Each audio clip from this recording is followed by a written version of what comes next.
ადგილობრივი თვითმმართველობის არჩევნებიდან 2 თვის მანძილზე, რა სამუშაოები განხორციელდა ქუთაისის მუნიციპალიტეტის საკრებულოში. წინა საარჩევნოდ გაცემული დაპირებები, რამდენად იქნება გათვალისწინებული ბიუჯეტის განხილვის პროცესში და როგორია სამომავლო გეგმები. 2 დეკემბერს საზოგადოებრივ პოლიტიკურ თოქ-შოუში თემა საზოგადოებისთვის საინტერესო კითხვებს უპასუხებენ.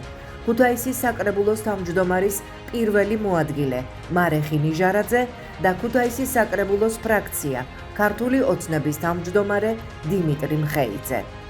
ყოველ 4 შაბათს 19 საათზე ტელერადიო კომპანია რიონის ეთერში პროფესიონალები აქტუალური თემების ირგვლივ ნანა რობაქიძესთან ერთად.